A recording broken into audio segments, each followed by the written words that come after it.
Hello everyone. If you like what I'm doing here, please consider subscribing, liking, and commenting. It would really help the channel out quite a bit. Thank you very much. News Radio 78, WBBM, Chicago. The CBS Radio Mystery Theater presents...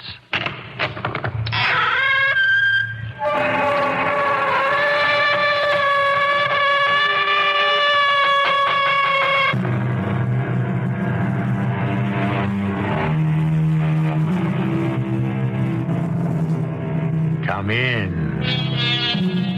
Welcome. I'm E.G. Marshall. Welcome to the future. Because the story you're about to hear is a tale of mystery, crime, and adventure in a world 60 years older than our own. Whether that world is 60 years wiser is a question you'll have to answer for yourself. But we want to warn you right now that you might not like our futuristic hero very much. You may even dislike him a great deal.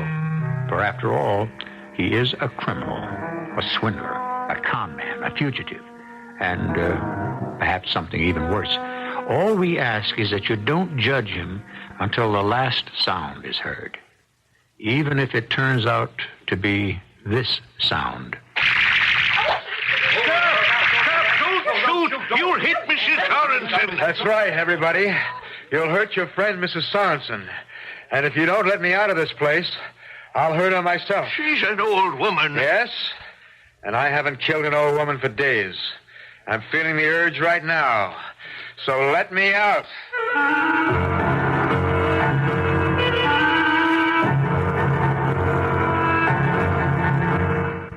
Our mystery drama, The Night We Died, was written especially for the Mystery Theater by Henry Slessor and stars Bob Readick and Joan Shay. It is sponsored in part by Buick Motor Division and ARM, Allergy Relief Medicine. I'll be back shortly with Act One. If you'd really like a big car, but you really think you ought to buy a small car, maybe what you ought to buy is a mid-size car. To be specific, a Buick Century Custom. The Century Custom, you see, offers a lot of the room and comfort you look for in a big car. And the trim size and the V6 engine give you a lot of the benefits of a small car. But the Century Custom has one more thing going for it. It's a Buick. And no matter what size car you're looking for, you just can't do much better than that. I love my skin, so I don't play games with it. When I slip into my bikini, I always slip into my Sea & Ski. Any sun product will help me tan, but Sea & Ski gives me the kind of tan you want to touch.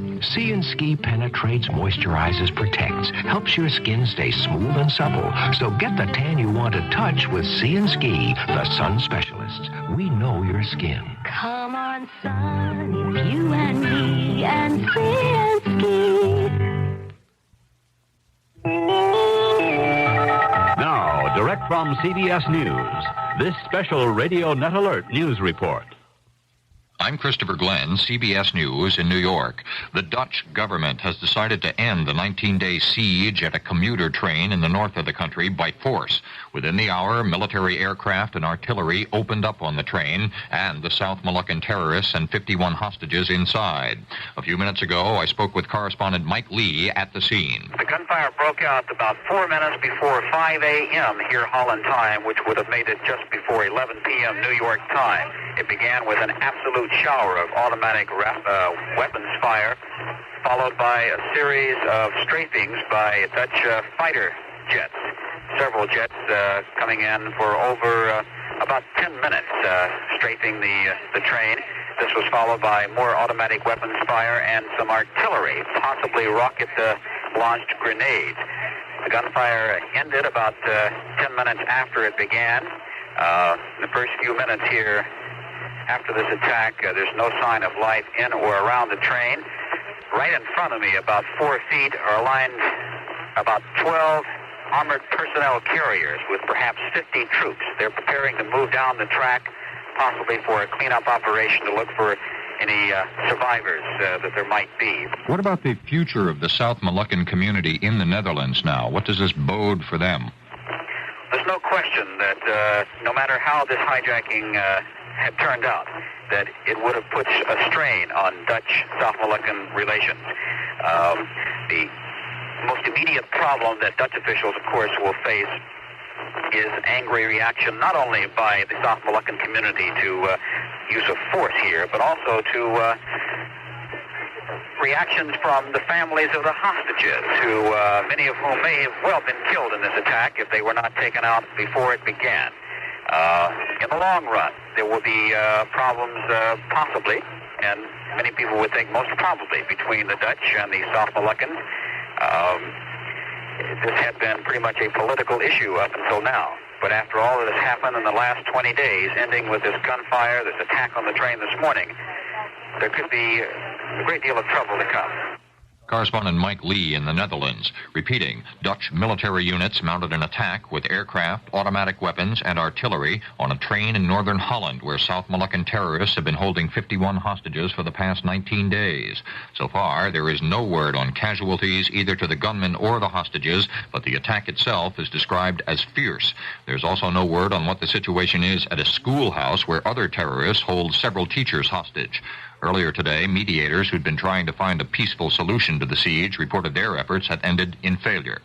I'm Christopher Glenn, CBS News, New York. We're back in Chicago on WBBM News Radio 78, and the WBBM News time is 10:38. We'll return to the Mystery Theater after this. Is your bank open when you're busy and closed when you're not? Well, Northwest Federal Savings knows that a good place to save is ready for you when you're ready. So Northwest Federal's open 63 hours a week. If you work evenings, you can come to Northwest Federal 6 full days. Working days? Northwest Federal's open Monday, Thursday, and Friday evenings. And if the only time you can get to Northwest Federal is 8 o'clock in the morning, well, that's okay too. Because Northwest Federal has early bird service every morning. From 8 o'clock, you'll find 5 convenient Northwest Federal saving centers throughout Chicagoland's great Northwest Territory. So come into Northwest Federal Savings on your way to, from, or between work, shopping, or home. Anytime. Because Northwest Federal Savings keeps the best hours yours. It's Northwest Federal Savings time, 63 hours a week.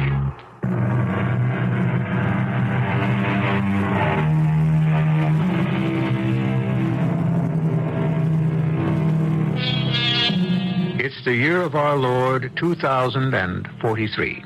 It's a vastly different world in many respects. In others, particularly in respect to human nature, it's a world very much like the one we know. We think you'll recognize the kind of human Toby Kane is. A man with an ugly past and an uncertain future. But there were 2 things you could predict about the future of Toby Kane. One was that he wouldn't be called Toby Kane for very long. 2, that there would be trouble ahead.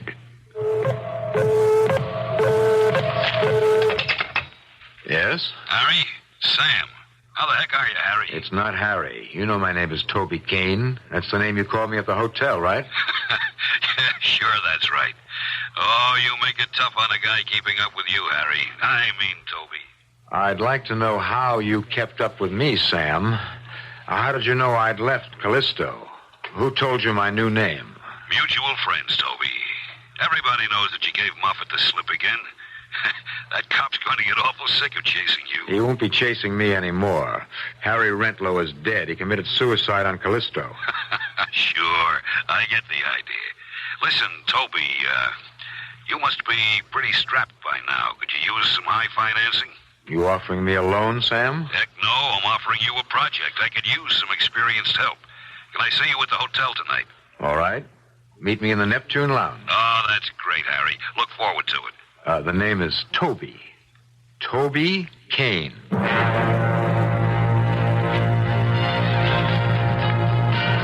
I swear, I wouldn't have known you, pal. That surgeon you used. Hey, tell me something. How many face changes have you had? I don't remember. 3, 4? That face of yours must be pretty tired by now. Get to the point, Sam. What's the project? Well, it's a phony stock deal. The old classic asteroid mines, you know. Sure, I know. I practically invented it. Who's the fish? A rich widow named Sorensen. Her husband was a major, killed during the Moon Revolt. He left her some 500,000 credits when he died. She was looking for a safe investment with a counter-inflationary return. In other words, the old dame was looking for a killing. Greedy people in this world, Toby. What went wrong? Some crook came along and killed the deal. What crook? Some phony medium. Old Lady Sorensen's a great believer in the spirit world. And this Madam What's-Her-Name told her that her husband didn't approve of the investment. I don't even know who she is. I've spent 3 months cultivating this deal, and now it's frozen. Maybe this medium has her own plans for Sorensen's credits. Maybe you could arrange a split. How, when I don't even know her name? Well, there are ways to find out. Give me Mrs. Sorensen's full name and address.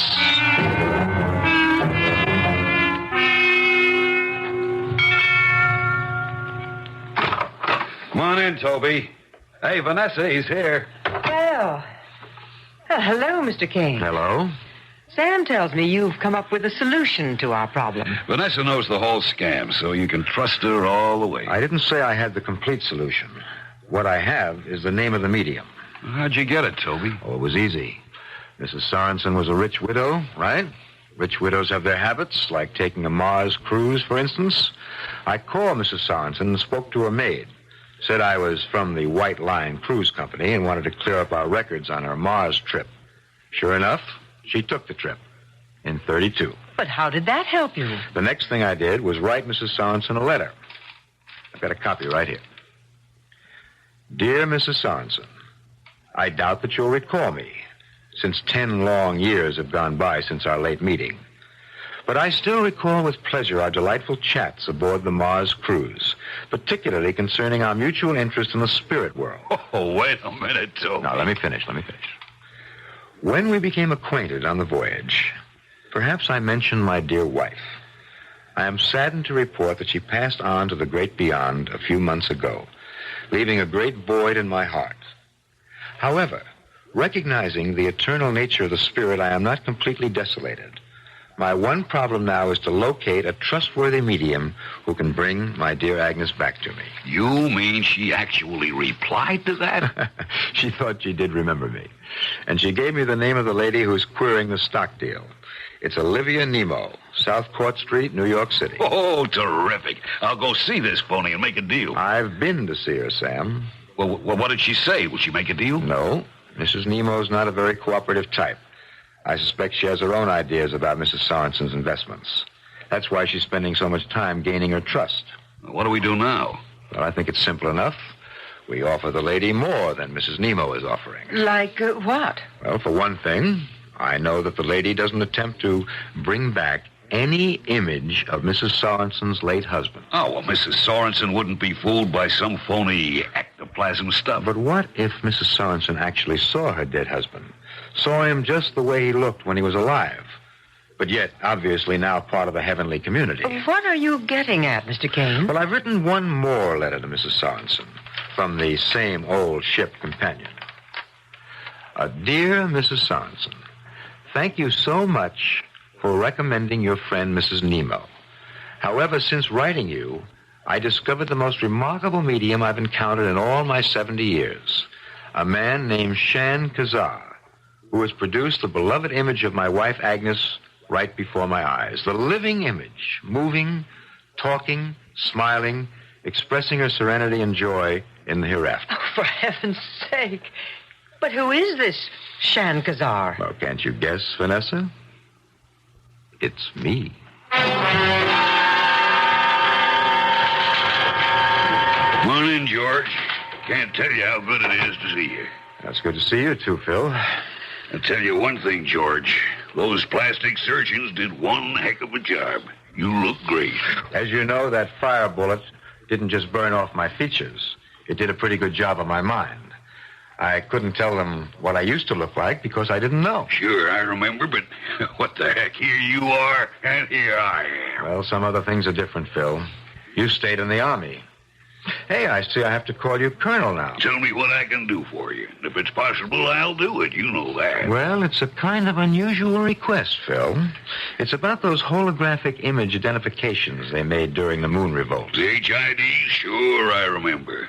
The Rebs were doing such a great job of infiltration that security insisted on three-dimensional projection holographs of every officer. They're pretty spooky, aren't they? You could swear the person was in the same room with you. Are they still on file? Sure, someplace. Why? Because there's one that I want to borrow. The holograph of a major named John Sorensen of the 1st Moon Division. Well, I don't know.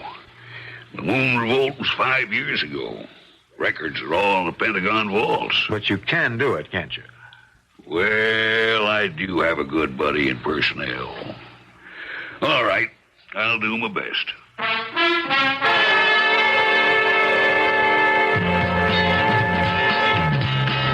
So you're a Moon Revolt veteran, Mr. Kane. I don't think I've met one of those in years. Well, not many Moon veterans like to admit it. It wasn't the most glorious action in military history. Sam told me you were very badly wounded. Yes, my face. Oh, how awful. Well, maybe not. For all I know, the surgeons gave me a lot better face than I had originally.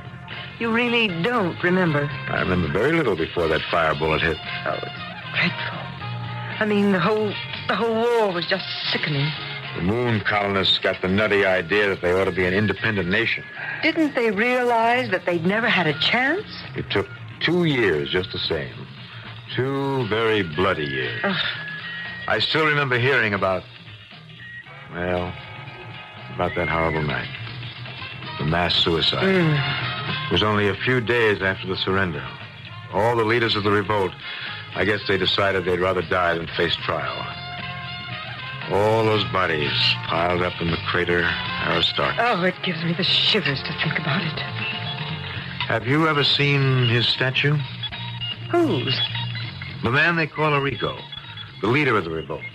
There's a statue of him at the base of the crater. The only reminder left of what happened there. Oh, it's funny, isn't it? When the revolt was happening, everybody hated that man, Arrigo. But now I suppose we all think of him as some kind of hero. All martyrs become heroes, I guess. But when they sent me to the moon, all I cared about was getting off alive. And now? Now, what do you care about, Toby? Staying alive, the best way I know how. And if that means fleecing a rich old widow, here's to the fleecing.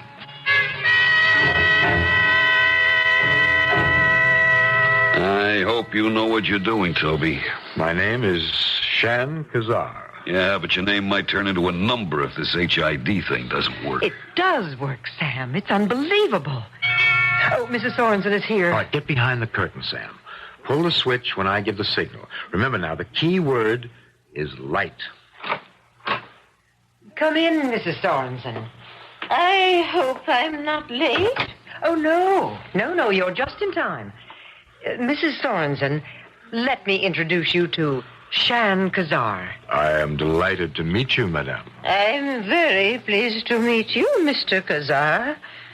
If you can really bring poor John back to Earth, even for a moment. Mrs. Sorensen, I promise that you will not be disappointed.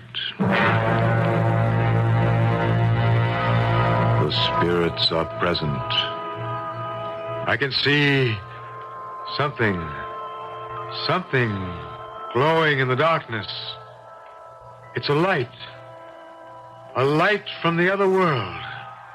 Can you see it, Mrs. Sorensen? Oh, yes, I see something. Someone. Oh, dear God in heaven, it's him. It's my husband. Edith, my darling. Oh, John, it's really you. Edith, my sweet, I am well and happy. I have found peace here. What is it like, John? Where are you? Oh, please, tell me. Do not ask me such questions, Edith. You must guard your health and your finances. You must take care of the money I left you. Yes. Yes, I will. You must invest it, Edith. Invest it wisely. But how, John? You told Madame Nemo. No. Do not believe that woman. She is an imposter, Edith. This is the first moment I have spoken to you from the other side. But what about the money? Should I invest it in those asteroid shares? Yes, my precious wife. I have had a glimpse of tomorrow. You will be wealthy. You will continue to have the earthly comforts I wish for you until the hour of our reunion. John, you're beginning to fade. I must go now, Edith. I must return. Wait. One more moment. He is going, Mrs. Sorensen. Back to beyond the curtain.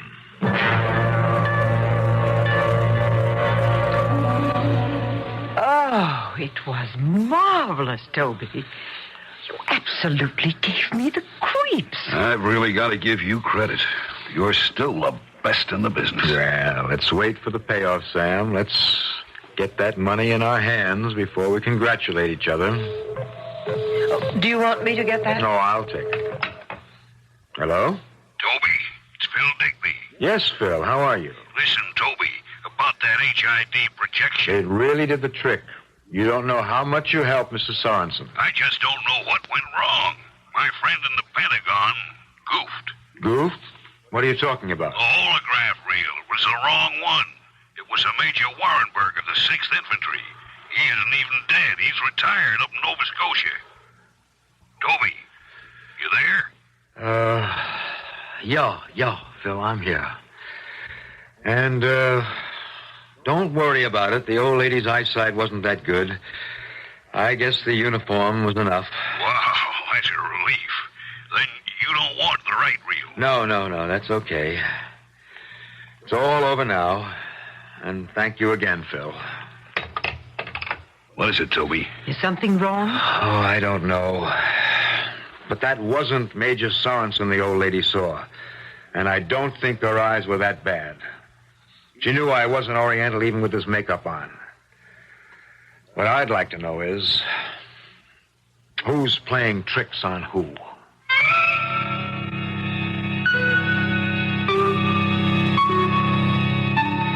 Toby Kane is a man who is used to having things go the way he planned.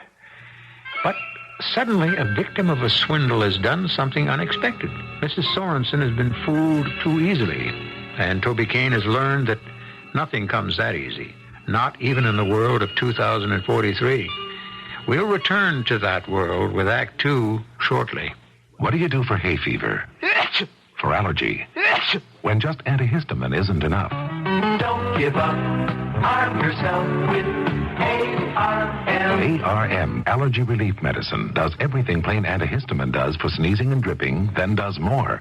Helps decongest even in your sinuses. That's antihistamine relief and more. Don't give up. Arm yourself with ARM. Take ARM when needed, only as directed. Sir, what do you take when you get that queasy feeling in a car? I take the next exit. Don't just take it. Take Dramamine. Why suffer needlessly from queasiness, dizziness, and nausea when Dramamine, taken half an hour before leaving, can prevent travel upset? Dramamine has helped millions of people travel easy. For occasional use, only as directed. What do you take when you get sick on a plane? I take this little paper bag they have. And Don't just take it. Take Dramamine. True Value hardware stores think there should be 60 feet in every yard.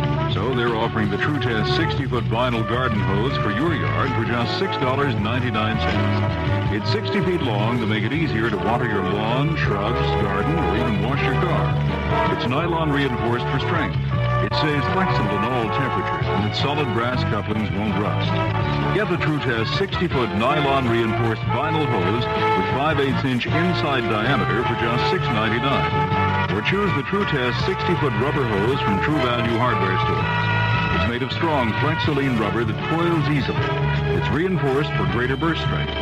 See the complete selection of True Test garden hoses exclusively at participating True Value hardware stores. True Value Hardware, it's more than just a name. It's a way of doing business that means True Value. This is WBBM Chicago.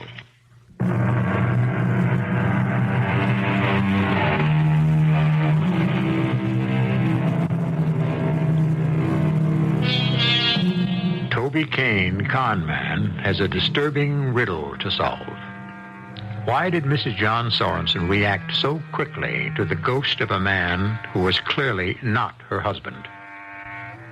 Toby brooded about it for the next 24 hours.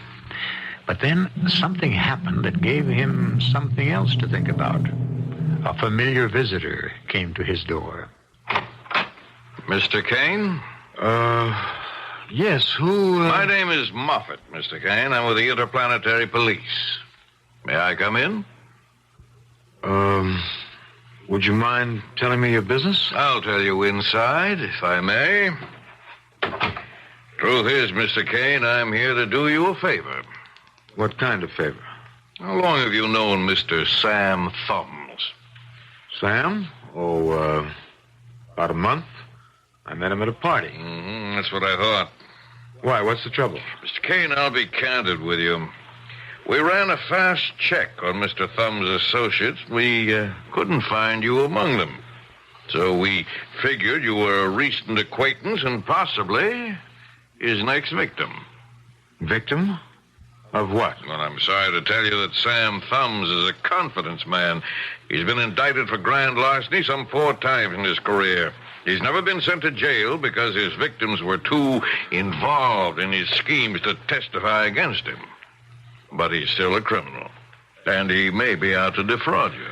Well, I certainly appreciate this warning, Sergeant. Captain.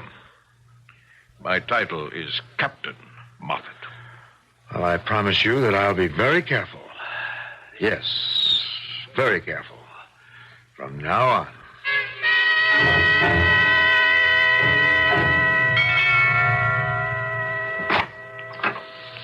Yes? Mrs. Sorensen, I'm the one who called this morning. Oh, yes. You said your name was... what again? Kane. Toby Kane. However, my name was George Spanner when I served with your late husband in the 1st Moon Division. Yes. Won't you come in? Very good of you to see me, Mrs. Sorensen. Oh, I see you have a portrait of your husband. Yes. Well, he's certainly a fine-looking man. Mr. Spanner? Or Kane, or whatever you call yourself. Would you kindly tell me why you wish to see me? Well, as I said, your husband and I were in the same hospital together. That simply is not true. Pardon? My husband was killed at the Battle of Pluto Crater. He was never brought to any hospital. He died instantly. Now, just what is it you want? All right, Mrs. Sorensen. I'll put my cards on the table. I understand that you're interested in purchasing stock in the Saturnian Asteroid Company, and that you've been talking to a man named Sam Thumbs. Why should that be any business of yours? Because I believe I can save you a great deal of money. I know certain things about Mr. Thumbs and about this asteroid mining project. I'm sorry, Mr. Kane, but I am not interested in what you have to say. But you can give me a chance. Yes. That's exactly what I'm doing. I'm giving you one chance to leave this place before I call the police. Sam, something is wrong here. Very wrong. Now tell me again, how did you get the lead on old Lady Sorensen? It was Vanessa. Vanessa? So what? Well, didn't it ever occur to you that Vanessa might have been part of a police trap? Did you ever stop to think she might have been working for my old friend Moffat? Moffat's on Callisto. He's on Earth, here. A few hours ago, he was in my hotel room trying to protect me from you. Oh, Vanessa's okay, Toby. I swear it. Listen, it was her idea to get you into the act. What did you say? It's true. Vanessa was the one who told me that you were available. Oh, you fool. Don't you see what that means? How could Vanessa know so much about me unless the cops told her? Toby, I just don't understand why you're so upset when everything is going just the way we planned. The way who planned, Vanessa? Tell me how you knew about my escape from Callisto. Oh, this is ridiculous. I didn't even know you were George Spanner or Harry, whatever you called yourself. It was Sam who found out you were back on Earth. That's not what he says. Toby, the only reason I stayed interested in Sam was because he was your friend. Because I wanted to get close to you. This close. Oh! Oh, darling, I'm so sorry. These long fingernails of mine, they scratched your neck. Now you can scratch your memory. You can tell me if you know a cop named Captain Moffat. Don't do this, Toby. Be nice to me the way I want to be nice to you. Kiss me, Toby. Toby, aren't you feeling well? I feel dizzy all of a sudden. Oh, you poor darling. Come, sit down. My neck is burning. Oh, these awful cat claws of mine. I really should cut them down, shouldn't I? I can't see straight anymore. Oh. You did something to me. Stuck a pin in my neck. Toby, sit here. Don't fall and hurt yourself. I'm drugged. You've drugged me with something. I can't see. Can't stand up.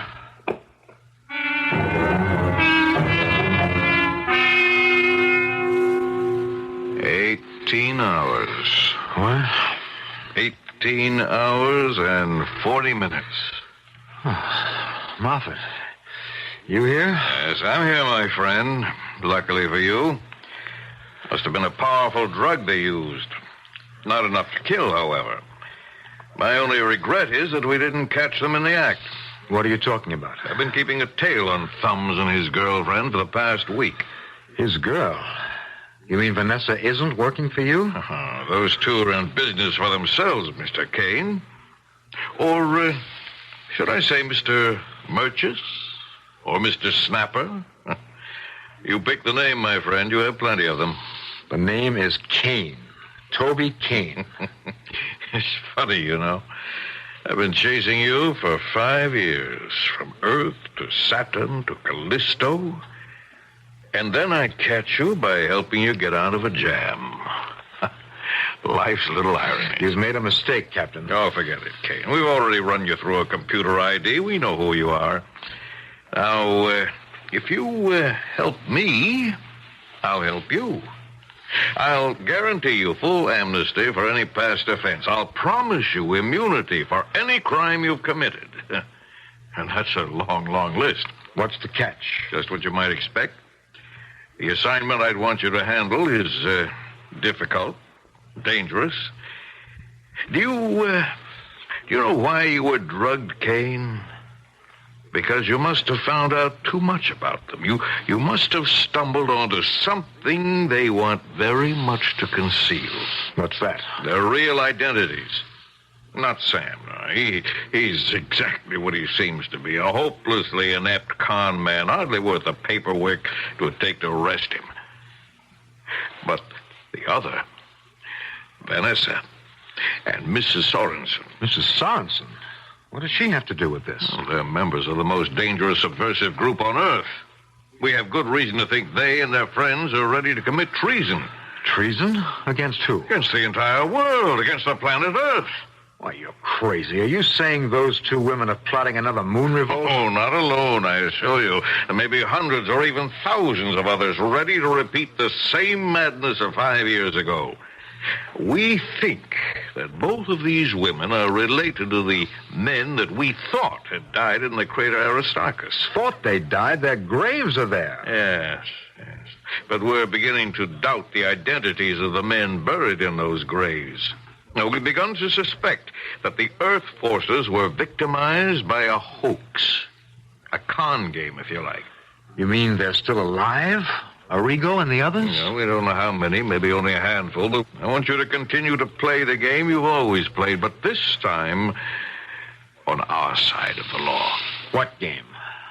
Well, I want you to continue to be a cheat, a swindler, a liar, a pretender. Only I want you to victimize a very special group of suckers. A group we've observed closely for the past year.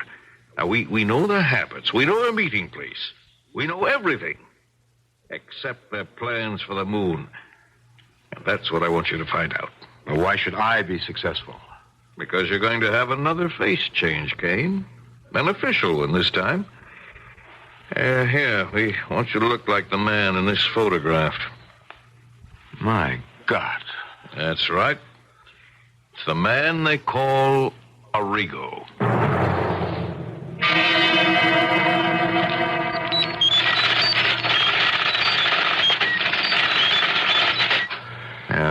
Here's the printout. Now, you take these, Kane. They contain every available fact in the life of Arrigo. 10 biographers couldn't have collected so much data if they'd conducted 10 years' worth of research apiece. Well, it's still not going to work. Even if I learn every single fact there is to know, there'll be other facts that could trip me up. Yes, we recognize that possibility. It won't be enough to have Arrigo's face, even his voice and memory and manner. There are certain things about people, things that can't deceive those who are close to them. Yes, but they'll want to believe, Kane. Don't you see? These people have been waiting for Arrigo as if he was some kind of messiah come to rescue them from oppression. Oh, they'll welcome you without suspicion. A million things can go wrong. Yes, and then you're a dead man. Well, it's the gamble you'll have to take or reject. The alternative, of course, is jail. Yes, a prison asteroid, Kane. You live out the rest of your life on a barren rock in space. And if I do this thing, amnesty? That's correct. What a shame. And I was just getting to like this face. There's an old saying that one must set a thief to catch a thief. But does it really apply here? Can a swindler, a con man, and a criminal have enough brains and heart to overcome a group of dangerous insurgents? Can Toby Kane walk into their midst and learn their most important secrets? Or will he die in the attempt? We'll find out shortly in Act 3. True Value hardware stores think there should be 60 feet in every yard. So they're offering the True Test 60-foot vinyl garden hose for your yard for just $6.99.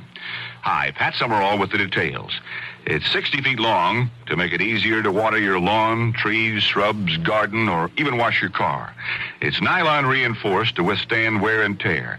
It stays flexible in all temperatures, strong in the hot sun. You can shut it off at the nozzle without fear of bursting. And its solid brass couplings won't rust. Get the True Test 60-foot nylon reinforced vinyl hose with 5/8-inch inside diameter for just $6.99. Or choose the True Test 60-foot rubber hose from True Value hardware stores. It's made of strong Flexoline rubber that coils easily at low temperatures. And it's reinforced for 575-pound burst strength. See the complete selection of True Test garden hoses exclusively at participating True Value hardware stores and home centers. True Value, more than just a name, their way of doing business. And tell them Pat Summerall sent you. Once upon a time, you could walk anywhere you wanted to go. And if you found a tin can along the way, it wasn't litter. It was something to kick all the way home. You know, back in those days, business was often done with a handshake. And the day the family got a new car, Hey, how about a spin around the block? all the neighbors were likely to drop by for a ride around town. Wouldn't it be nice to have it like that again? Well, at Ladoff Chevrolet, you can still enjoy a taste of yesterday. Our 40-year-long list of repeat customers speaks for itself. At Ladoff Chevrolet, you get Nick and Warren Ladoff with every car. And that means that personal attention of everybody in the dealership. You get Nick and Warren Ladoff with every car at Ladoff Chevrolet. Ladoff Chevrolet, 800 East Northwest Highway, Arlington Heights. Phone CL94100.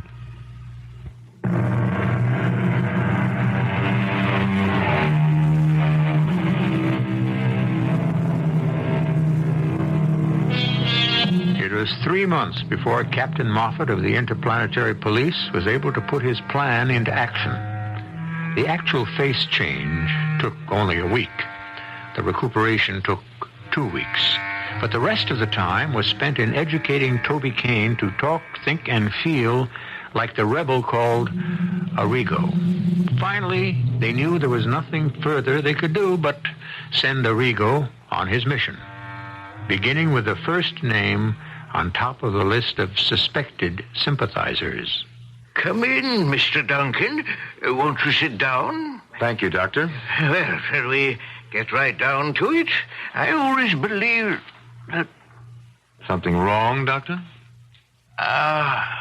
No, it's nothing. It's just that for a moment you looked rather familiar, like someone I knew a very long time ago. I see. Can I take this chair? Oh, yes, please. We'll just talk informally at first. You can tell me what your problem is, and I'll tell you whether or not I believe that psychotherapy can be helpful. Well, I'm not sure I can describe the problem. I've been having fits of depression lately. Been having strange dreams every night. Yes, can you describe one of these dreams? Well, last night, for instance, I dreamed that I was walking in outer space, surrounded by stars and meteors. I was just alone. One? But then I looked below me and saw a soft, glowing object. It looked warm and friendly and inviting. Once I had been afraid of it. Once I had thought of it as being cold and airless and alien. But now I knew it was home. And what was this object? It was the moon. And it was mine. Who are you? Does this dream mean anything to you, Doctor? If it doesn't, then I think we're wasting each other's time. Who are you? I'm a ghost, Doctor. A ghost from Aristarchus. But a very solid ghost. Here, take my hand. Arrigo. Arrigo! Yes, Doctor, Arrigo. I've been a long time getting back. But we were so sure that you were killed. I survived. Now I'm here. And now I'm ready to help. I've heard that there are plans, Dr. Sullivan. Oh, yes. There are good plans. This time we won't make the same mistakes. We're going to be ready before we strike. And when will that be? Well, the date hasn't been set. There's been too much disagreement among the members of the Central Committee. But now, maybe now, with a new leader among us. How, Doctor? How will it begin? Well, in the only way left to us, Arrigo, we won't begin on the moon, but on Earth. Earth? We're beginning right here, preparing our weapons right in the camp of the enemy. What weapons do you have? Moon-to-Earth missiles with atomic warheads, the weapons we should have had before the revolt. The only weapon that will give us the iron fist we need to make our voices heard. By the time we're ready to declare the moon a sovereign power, we'll be pointing the warheads at the continents of Earth. We won't fire them if our demands are met. And if not? Then we'll make sure that Earth never forgets the price of tyranny. But how can you build these missiles? Where? Well, I'll show you, Arrigo.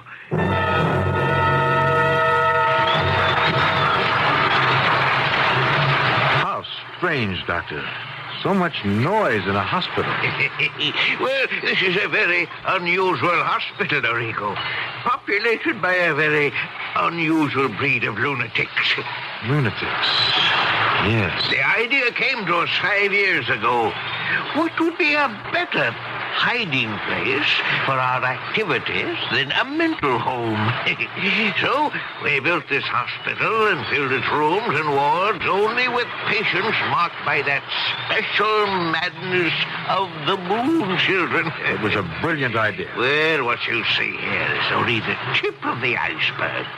That noise you hear comes from below, from an underground missile factory.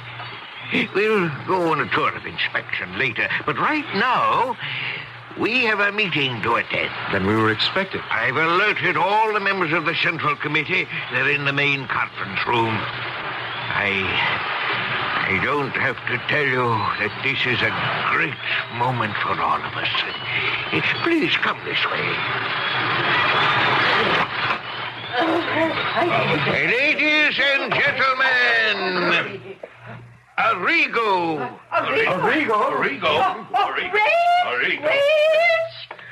You fools! This is not Arrigo. This is not my son. No, wait. You must give him a chance. You think I wouldn't know my own son? This man is an imposter, an impersonator. You've been duped by a police spy, Selwyn. But I've talked to him. I've asked him questions that no one but Arrigo himself could answer. Well, you must remember it's been years since you've seen him, Mrs. Sorensen. Mrs. Sorensen? So that's what you're calling yourself now, Mother, huh? Whatever happened to the name, Mrs. Lincoln? You think you're very clever, don't you? I remember how you picked that name. Out of an old history book. Where did you get Sorensen from, Mother? You think you can convince me, don't you? But you're wrong, the imposter. If you really are my son, sing it. Sing the song we used to sing together when you were a little boy. I don't think I can remember it. My son would never forget that song. Well, it's been so many years. Arrigo would never forget. But Arrigo is dead. And you must die, too. Now, wait. Listen to me. Mother, if you'll just look at me more closely. Like this. Look out! He's got her! Don't shoot! You'll hit Mrs. Sorensen. That's right, everybody. You'll hurt your friend, Mrs. Sorensen. And if you don't let me out of this place, I'll hurt her myself. She's an old woman. Yes, and I haven't killed an old woman for days. And I'm feeling the urge right now. So let me out. This is marvelous, Kane. Absolutely marvelous. With this information, you can wipe out this nest of rebels in 6 hours. They were so anxious to believe that Arrigo had returned that they forgot to be cautious. Well, you've done a magnificent job, Kane. A magnificent job for us and for the entire world. I don't want any medals, Captain. I just want that freedom you promised me. Well, a medal would be a lot easier. What was that? Freedom is the only thing I can't grant you, Kane. I know I made you promises. What are you talking about? What's that gun for? I wish things could be different, Kane. You've accomplished something that I could never have done by myself. You saved thousands, perhaps millions of lives. But that doesn't blind me to the fact that you're a criminal. A dangerous criminal who can't be turned loose in society. I can't believe this. After you swore... The only oath I've ever taken sacred is the oath of my office. Well, you're not sending me to any prison asteroid, Moffat. You'll have to kill me. I'm a policeman, Kane, not an executioner. But I can be both if you force me. Well, then you'll have to be both. Don't try to... Are you all right? Have you been hit? My leg. Stay where you are. I'll get a doctor. Vanessa, you killed him. You killed Moffat. To save you. And to save us. Well, then you're one of them, too, the Moon Rebels. Mrs. Sorensen told me what happened. I thought you might return here, that you would never meet Moffat on his home ground. Well, then why don't you kill me, too? I know as much as Moffat does. Please try to understand. They didn't know who you were at the hospital. They didn't know you were Toby Kane. Toby Kane? That doesn't make any sense. Mrs. Sorensen didn't know you were Kane. That's why she accused you of being an imposter. I don't understand. Listen. And listen hard. I was the one who got Sam Thumbs to send for you. I drugged you because we planned to kidnap you, to take you to the hospital where we hoped to restore your memory, to help you recall the past. They tried that at the Army hospital. Yes, we know. Your memory was destroyed the night we died in the crater Aristarchus. Most of us escaped, but you were brought down by a fire bullet. You were wearing an Earth uniform so that you were mistaken for one of them and brought to a hospital on Earth. We didn't know the true facts then. We thought you'd been killed. But after the war, we found records that made us believe that you were alive, Arrigo. Truly alive. Arrigo? Yes. You're Arrigo. The face you wear is your own face. What an ironic joke on Captain Muffet. He gave you back the face you were born with. And Mrs. Sorensen? Your mother. She did believe you were an imposter because she knew that her son was wearing the face of Toby Kane. She never expected to see Arrigo with his own face. Well, I can't believe it. I don't remember anything before the hospital. They had me convinced that I was an Earth soldier. I never knew why I hated the facts so much. You will remember. We need you to remember. We need you to lead us. And I need you to love me. Look at me, Toby Kane, Arrigo. I am your wife.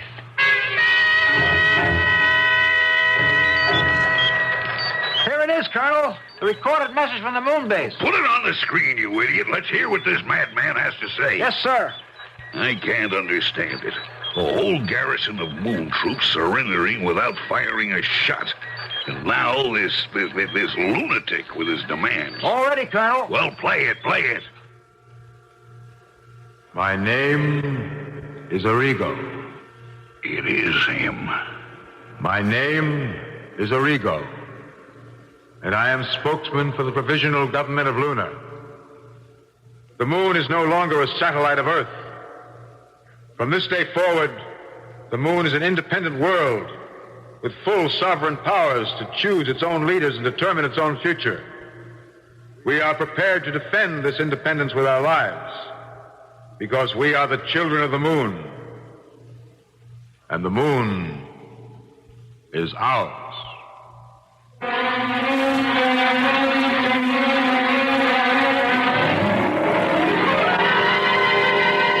And so the children of the moon, the lunatics whose first revolt failed, have once again asserted their right to independence. Will it succeed this time?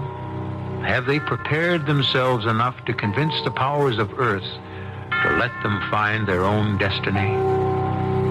The answer to that question is in another story and another time. I'll be back shortly. You've never had a really exotic car, have you? Because you've always felt that you needed something a little more down to earth. But you still want that exotic car, don't you? You know what you need? A Buick Skyhawk. It's small, it's V6 powered. Hey, it's even got a hatchback. Now that's down to earth. But with things like bucket seats, available 5-speed manual transmission, and that laid-back, low-down styling, it's not exactly plain vanilla. The Buick Skyhawk, the car you need and the car you want. When it's so hot, the thermometer is about to blow its top. It's time for Country Time. Country time, country time. Tastes like that good old-fashioned lemonade. Country Time lemonade flavored drink mix. Not too tart, not too sweet. Natural lemon flavor. Just right when you've got a thirst for the taste of good old-fashioned lemonade. Country time, country time. Tastes like that good old-fashioned lemonade.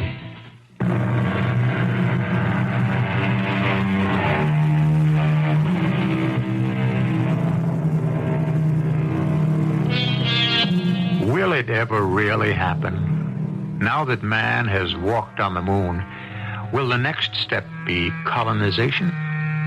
Will the moon become a new homeland where men will live in an artificial atmosphere, eclipsed by the great green globe of Earth, and yet become strangely devoted to the cold and rocky world they call home. Stranger things have happened. Our cast included Bob Readick, Joan Shay, William Griffis, and Jackson Beck. The entire production was under the direction of Hyman Brown.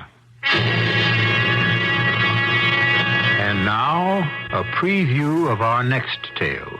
Promise me I don't have any obligation whatsoever to your wife and kids.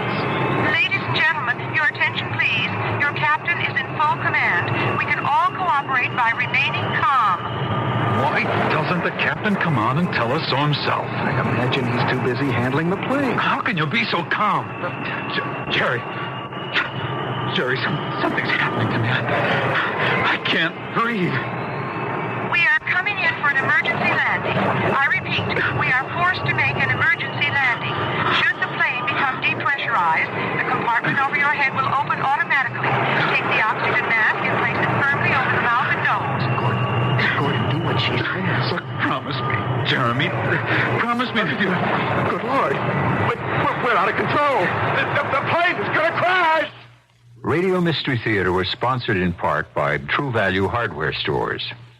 This is E.G. Marshall inviting you to return to our Mystery Theater for another adventure in the macabre. Until next time, pleasant dreams.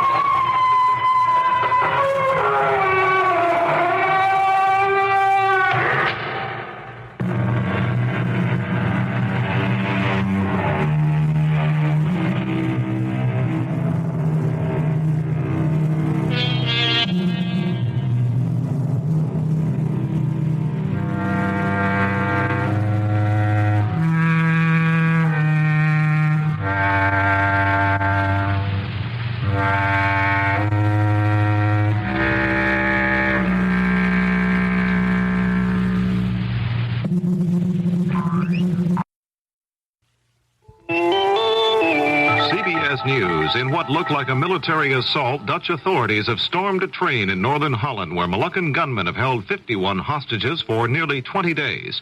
This is Doug Poling reporting on the CBS radio network. At least 5 Dutch Air Force jets buzzed the area near the train, dropping what appeared to be smoke bombs. Ground troops laid in heavy machine gun fire in a desperate attempt to rescue the 51 hostages. The assault began shortly before dawn Saturday Dutch time. CBS News correspondent Bob McNamara was nearby. The machine gun fire was very intense for perhaps, I would say, a good 3 to 4 minutes. As I say, we cannot see fire, anything of the sort coming from the train. We're approximately 3/4 of a mile away from it. Now again we can hear small arms fire coming from the vicinity of the train. For 20 days, ever since the train was taken, Dutch Marines and commandos have moved in around the train and surrounded it. There have been reports off and on that the soldiers have gone into the train, gone in the vicinity, right near the train, even perhaps under it, attaching listening devices. They've been watching the train night and day with infrared cameras. They know the movements of the terrorists, and this moment that the relatives of the hostages have dreaded has now come. It's not known yet if there have been casualties in the assault. It's being reported many people have now come out of the train and ambulances were standing by. In a coordinated attack, Dutch units also attacked a school not far away where the Moluccans were holding 4 teachers hostage. On Friday, Dutch Premier Joop den Uyl said efforts to negotiate with the Moluccans had failed, and he hinted that military action would be coming. The Moluccans had been demanding independence for their homeland in Asia. More news in a moment. James Earl Ray, the convicted assassin of Martin Luther King Jr., escaped Friday night from the maximum security state prison in Petros, Tennessee, where he was serving a 99-year sentence. Ray and 6 other men used a homemade ladder constructed from wire and climbed over the prison wall in a hail of gunfire from guards. One of the inmates was wounded and recaptured, but the others, including Ray, are still at large. A massive manhunt with state, local, and federal officials using bloodhounds is underway in the rugged mountain country of eastern Tennessee. Attorney Percy Foreman, who once represented Ray, says he was not surprised. I knew that James Earl Ray would keep trying every opportunity he had to escape. He has a history of that, and in fact, he told me that he would be out within 2 years. He didn't quite make it, but I knew that every chance he had, he would attempt to get out. Foreman was one of several lawyers hired and fired by Ray who tried once before unsuccessfully to escape from the Tennessee prison. James Lazar, the lawyer who represented Ray before the Supreme Court, says he was not surprised. Lazar says after 7 years of constant struggle to gain a hearing and reopen his case, Ray concluded that the court's claims to justice were farcical. Now this. President Carter has accused Congress of succumbing to the auto and oil industries and rejecting key parts of his energy program. The president says it'll be the people of the country who will suffer and will pay for special interest victories. Mr. Carter also denounced the vote of a congressional panel to deregulate the price of natural gas. The president says if that becomes law, it'll cost the consumers $71 billion over the next 8 years. Doug Poling, CBS News. News Radio 78, WBBM, Chicago.